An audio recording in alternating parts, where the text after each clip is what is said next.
स्वागत है आपका ईटी नाउ स्वदेश में। मैं हूं शरद दुबे और आप देख रहे हैं एफएनओ जंक्शन, जहां पे अगले आधे घंटे जो है हम आपको बताएंगे कि कमाई के मौके कहां बन रहे हैं, इस बाजार में भी जो है किधर ताज़ा बिकवाली हो रही है, कहां ताज़ा खरीदारी हो रही है, और अहम गेस्ट कॉल्स के इंडेक्स स्ट्रैटेजीज और स्टॉक स्पेसिफिक पिक्स भी रहने वाले हैं।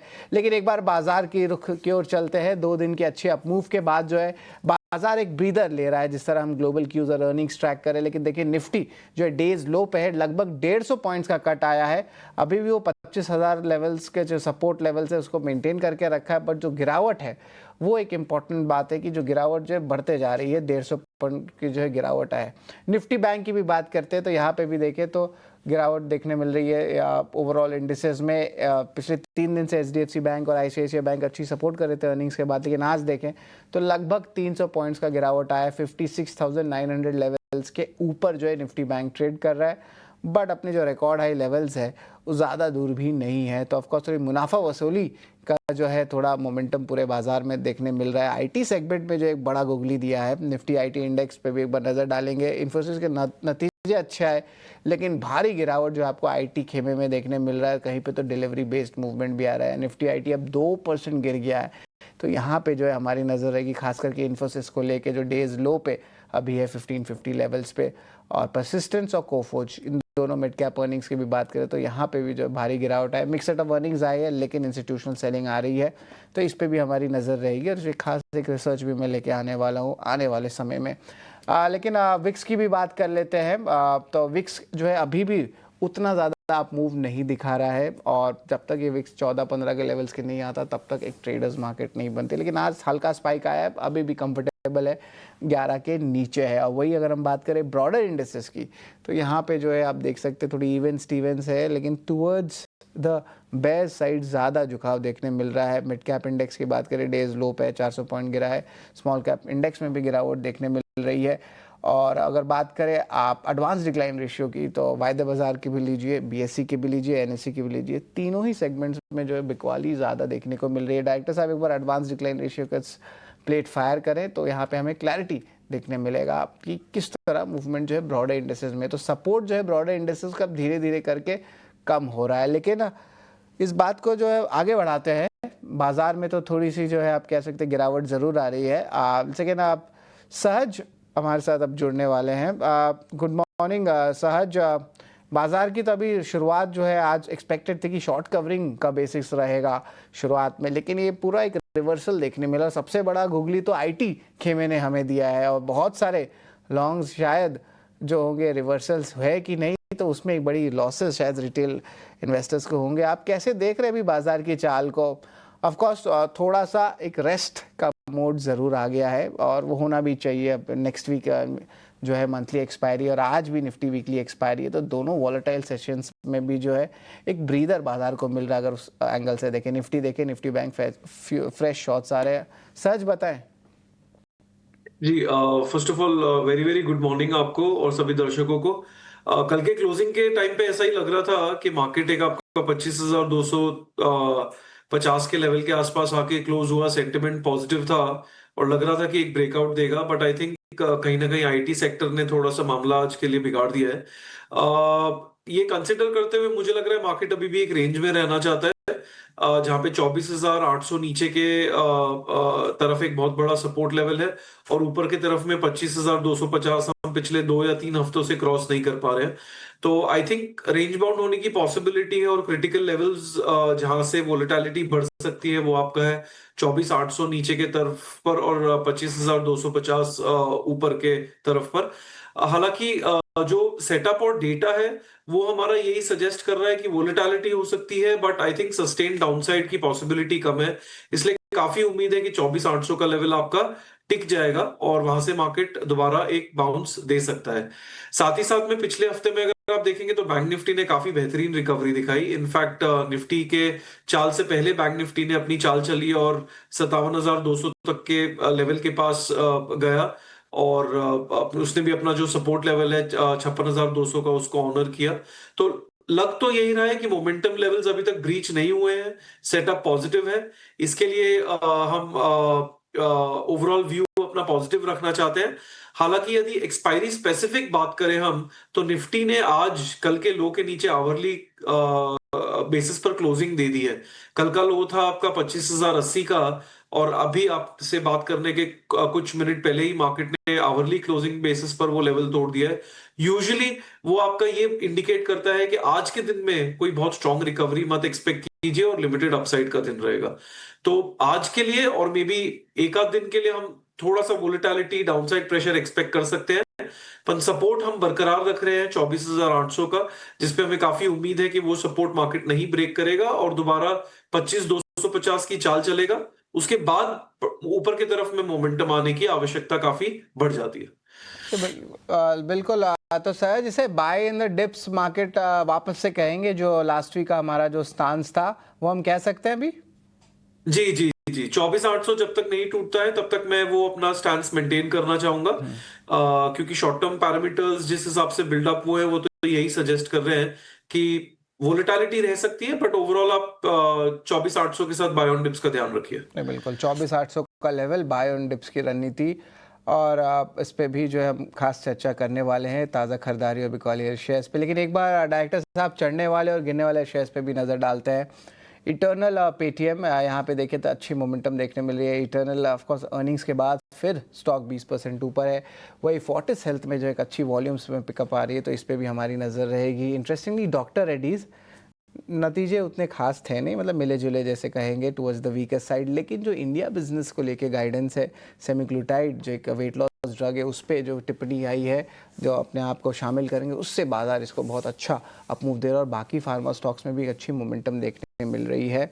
और अगर गिरने वाले शेयर्स की बात करें तो accident of the day opening का फिसड्डी इंडिया एनर्जी एक्सचेंज 20% के लोअर सर्किट पे स्टॉक है। मार्केट कपलिंग की जो न्यूज़ फ्लो भी आ गई है, और भारी गिरवाट मिड कैप आईटी में कोफोज, परसिस्टेंस, और हाल ही में अभी अर्निंग्स आई नेस्ले की बात करते हैं, यहाँ पे भी कमज़ोर नतीजे देखने मिले। लेकिन चलिए अब शो के फॉर्मेट पे आ जाते हैं और अब चलते हैं वायदे बाजार में ताज़ा खरीदारी वाले शेयर्स।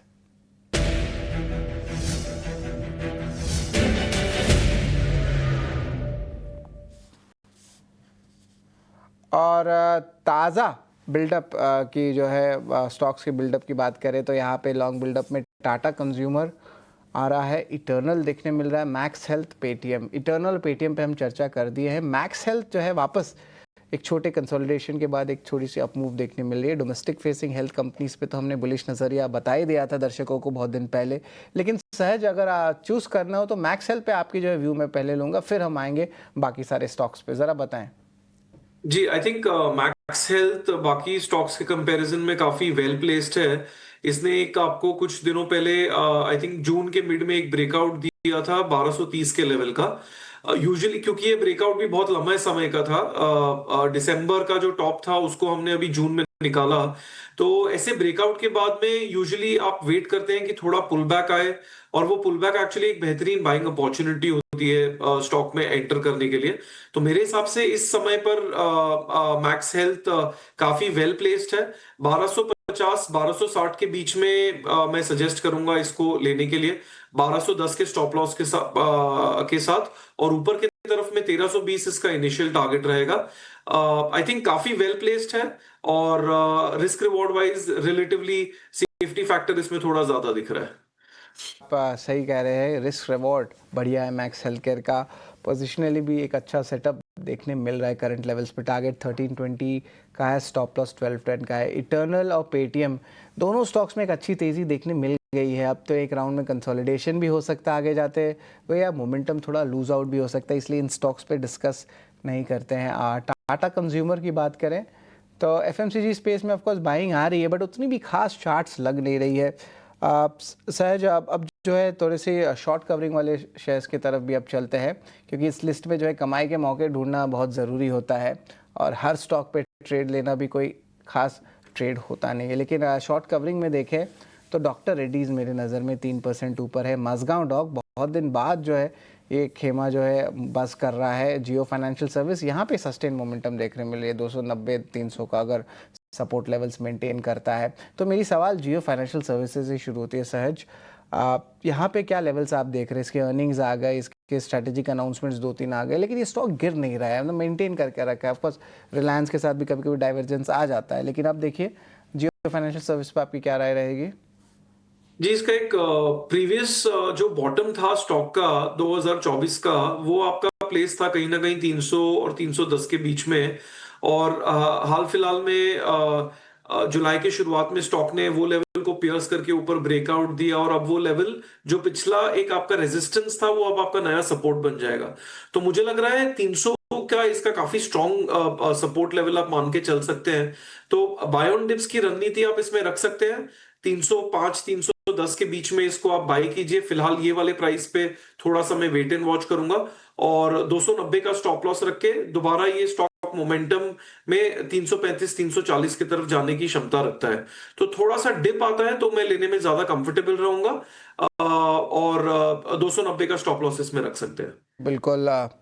इन दोनों सेगमेंट्स में मैक्स हेल्थकेयर और जियो फाइनेंशियल सर्विसेज, इन दोनों पे हमारी नज़र है कि जियो फाइनेंशियल पे शॉर्ट कवरिंग भी देखने मिल रही है। ओपन इंटरेस्ट लगभग 7.54 कॉन्ट्रैक्ट्स का है, लेकिन देखिए बाजार में गिरावट जो है वो बढ़ रही है। सेंसेक्स लगभग 600 अंक की गिरावट देखने मिल रही है, और निफ्टी में भी बात करें तो यहाँ पे भी सेलिंग जो है सस्टेन कर रहा है। Advance decline ratio almost 1:2 base के प्रति जो है देखने मिल रही है। अब देखिए 210 पॉइंट्स का जो है गिरावट डेज हाई लेवल से भी देखने मिल रहा है, और मिड कैप और स्मॉल कैप इंडेक्स में भी सेलिंग आ रही है, यानी कि चौतरफा सेलिंग बाजार में देखने मिल रहा है। लेकिन इस सेलिंग में भी जो है कहीं पे कमाई के मौके ज़रूर हैं, और वो सारे कमाई के मौके और सहज के अहम टेक्निकल पिक्स हम सब लेके आएंगे एक छोटे से ब्रेक के बाद। स्वागत है आपका एफएनओ जंक्शन में। अब चलते हैं वायदे बाजार के ताज़ा बिकवाली वाले शेयर्स की तरफ।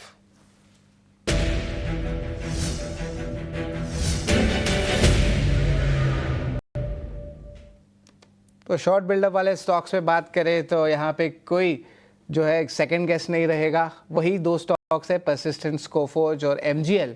यहाँ पे वीक गाइडेंस कट भी देखने मिला है, ब्रोकरेज डाउनग्रेड्स भी आ रहे हैं, और टेक महिंद्रा इंटरेस्टिंगली यहाँ पे थोड़े दिन पहले ही most of the technical analyst community जो है टेक महिंद्रा पे पोजिशनल बाई कॉल्स दे रहे थे, लेकिन आज देखिए भारी गिरावट, ऑल ऑफ अ सडन एक बास्केट सेलिंग देखने मिल रहा है आईटी का। ऐसे लग रहा है कोई बड़ा एफआई ने बड़ा चर्न आउट किया है पूरे आईटी खेमे पे, जो एक अच्छी एग्जिट ली है, जैसे लग रहा है कि रनअप देखने मिल रहा है। 3 स्टॉक्स आईटी के हैं। सहज एक टाइप से लर्निंग भी है हमारे लिए कि हम एक्सपेक्ट कर रहे थे कि बाजार में कि इन्फोसिस के अर्निंग्स अच्छे आएंगे, आईटी की अपमूव आएगी, नास्डैक से पीछे चल रहे हैं, लेकिन यहाँ पे कहानी कुछ और ही है। बहुत बड़ा प्री पोजिशनिंग जो एक होता है बाय डेफिनेशन, खास करके जो अर्निंग्स के ट्रेड लिए जाते हैं, उस पर आपकी पहले राय लेना चाहेंगे कि कितना रिवर्सल्स आ रहा है। देखिए जी, इनफैक्ट क्या है ना कि जब आप एग्रेसिव पोजीशन लेते हैं, तो मेरा ये एक्सपीरियंस और मानना रहा है कि हमेशा आपको एक वैल्यू जोन में आप यदि कोई स्टॉक लेते हैं, जैसे एग्जांपल के तौर पे आज यदि हम सब फ्रंटलाइन स्टॉक्स की बात कर रहे हैं, तो सामने आप टीसीएस की बात कर लीजिए। टीसीएस एक वैल्यू जोन में फिलहाल के लिए चल रहा है, उसके लिए उसका रिएक्शन उतना ज्यादा नहीं था, जबकि काफी जो बाकी स्टॉक्स की आप बात कर रहे हैं, इन्होंने काफी शॉर्ट टर्म में रैली भी दी थी। तो आपकी रणनीति हमेशा वैल्यू वर्सेस मोमेंटम में सेपरेट रहती है। तो और वोलेटिलिटी जब बढ़ती है, तो ऑब्वियसली जो स्टॉक्स आपके वैल्यू से काफी दूर होते हैं, उनमें रिएक्शन भी उसी हिसाब से आता है। तो आई थिंक ये एक एक्सपीरियंस से और एक सीख बहुत अच्छी, आपने एक बहुत सिंपल बट इफेक्टिव बात कही कि ऐसे सब सिचुएशंस में हमें सीखना चाहिए। आई एम श्योर हमारे कुछ ट्रेडर्स ने लॉन्ग पोजीशन ली होगी ये एक्सपेक्ट करके कि रिजल्ट अच्छा आएगा, और जब रिजल्ट खराब आया तो आपका स्टॉप लॉस ट्रिगर हो गया, और आपने पोजीशंस आपकी एग्जिट करी होगी। Part of the game, but aggression management हम काफी डिसिप्लिन से फॉलो करते हैं। तो उस हिसाब से इनफैक्ट मैं यही सोच रहा था कि मैं, आप मेरे से जब पूछेंगे कि ये स्टॉक्स में शॉर्ट बिल्डअप है, क्या करना चाहिए, तो मेरा यही मानना है फिलहाल वेट एंड वॉच कीजिए। बिकॉज रिएक्शन में आने के बाद में तुरंत में as a short term trader जरूरी नहीं है कि हमको क्लैरिटी हो। तो मैं यही बात कहना चाह रहा था कि थोड़ा सा वेट एंड वॉच करेंगे, उसके बाद इसमें कोई बाउंस बैक आता है, कोई रेजिस्टेंस शॉर्ट टर्म का बनता है, तो इनमें हम लोग वीक साइड के ट्रेड्स लेंगे। बट फिलहाल के लिए इस पूरे पैक को मैं थोड़ा सा वेट एंड वॉच करके ही देखना चाहता हूँ। ये होना भी चाहिए, और हमारा फर्ज बनता है कि हम बताएं कि अलग अलग ट्रेडिंग साइकोलॉजी होती है। कोई इंट्राडे बेसिस पे होती है, कोई अर्निंग्स पे होती है, कहीं पे वैल्यू दिखता है, कहीं मोमेंटम दिखता है। तो हर चीज़ को जो है हम आपको चाहते हैं कि सेपरेटली देखें, तब वो ज़्यादा बेटर होगा। और ऑफ कोर्स आज वॉलेटाइल दिन भी है, निफ्टी की एक्सपायरी है और अगले महीने से एफएनओ में भी बहुत मूवमेंट्स आने वाला है, कुछ स्टॉक्स आने वाले, कुछ जाने वाले, उसकी भी रिसर्च करेंगे। तो अगले 3 से 4 दिन क्या वो वॉलेटाइल बाजार रहेगा या रेंज बाउंड रहेगा, उस पर भी नज़र रहेगी। लेकिन इसी जो है कश्मकश में सहज आपके क्या टेक्निकल पिक्स रहेंगे? जी, मुझे इनफैक्ट फिलहाल के लिए दो स्टॉक्स अच्छे लग रहे हैं। एक तो जैसे हम अभी डिस्कस ही कर रहे थे, टीसीएस की बात करूंगा मैं, जहां पे ये स्टॉक ऑलरेडी इसका रिजल्ट आ गया, स्टॉक ने अपना करेक्शन दे दिया। अब इसमें कुछ टिपिकल पॉइंट्स है। एक, ये अपने जो मार्केट ने अच्छी खासी रैली दी, उसका जो टीसीएस ने बॉटम बनाया था अराउंड 3010 के आसपास का, वो काफी critical level psychological as well as technical बन जाता है। तो वो सपोर्ट आपका हमें यहाँ पे अच्छा दिख रहा है। रिजल्ट्स की नेगेटिविटी हमारे हिसाब से डिस्काउंट हो गई है। फिलहाल के लिए 3150 3160 के आसपास ये स्टॉक ट्रेड कर रहा है। अपसाइड में फंडामेंटली हमारा टारगेट काफी इसमें एग्रेसिव है, पर टेक्निकली शॉर्ट टर्म में हम थोड़ा सा कंजर्वेटिव टारगेट लेके 3400 का मान के चल रहे हैं। तो ओवरऑल मार्केट का सेटअप भी जो हमने डिस्कस किया कि 24,800 का अच्छा सपोर्ट है। तो सब पैरामीटर्स गिनते हुए मुझे लग रहा है frontline stock, good risk reward ratio, value proposition, TCS buy कर सकते हैं 3010 के स्टॉप लॉस के साथ, और ऊपर के तरफ में 3400 का टारगेट अगले कुछ ट्रेडिंग सेशंस का हम मान के चलेंगे।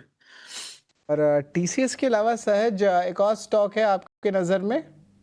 जी, टीसीएस के अलावा इनफैक्ट आज बहुत दिनों बाद ये स्टॉक के लिए कोई एक अच्छी न्यूज है।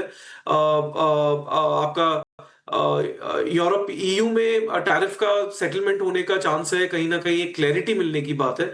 बात ये नहीं है कि परसेंटेज कितना आएगा, बट एक क्लैरिटी की बात है कि भाई आपका जो अनसर्टेनिटी थी वो हट जाएगी। उसको चलते हमें लग रहा है टाटा मोटर्स, जिसका काफी एग्रेसिव एक्सपोजर है ईयू मार्केट्स के तरफ, तो वो हम एक स्टॉक ये भाव पर टेक्निकली बहुत बेहतरीन लग रहा है, जहां पे हम 676 का सपोर्ट मान के चल रहे हैं, और ऊपर की तरफ में हमें लग रहा है ट्रेडिंग पर्सपेक्टिव से ये स्टॉक 750 तक जाने की क्षमता रखता है।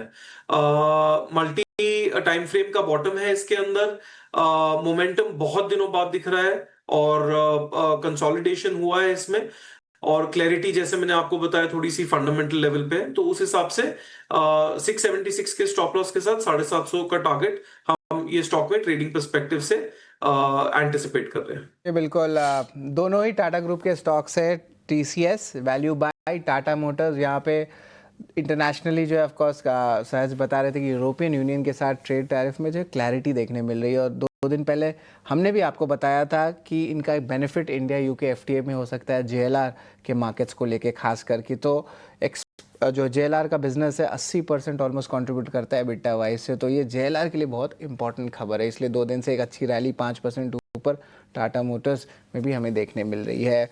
लेकिन सहज बहुत बढ़िया लगा आपसे बात करके, और आपके जो अहम कॉल्स है उस पर भी रिवाइज कर देते हैं, जहाँ पे मैक्स हेल्थ केयर पे जो है खरीदारी की राय है, टीसीएस टाटा मोटर्स की बात हो गई, और अगर अच्छे लेवल्स मिलते हैं तो जियो फाइनेंशियल सर्विसेज में भी खरीदारी की राय रहेगी। टारगेट 340, स्टॉप लॉस 290 का। धन्यवाद सहज, एक बहुत इंपॉर्टेंट लर्निंग भी आज मिला सारे ट्रेडर्स को और मुझे सबको। और बस यही है मार्केट की खासियत की रोज़ नए नए कुछ लर्निंग्स आते हैं, और आप इन लर्निंग्स को अपने लाइफ में और मार्केट्स में भी इम्पैक्ट लाएं और इम्प्लीमेंट करें। लेकिन चलिए, हमारे वायदे बाजार के शो के लिए बस आज इतना ही। एक्शन बना रहेगा मिड कैप स्पेस में, जहाँ अभिषेक हमें बताएंगे।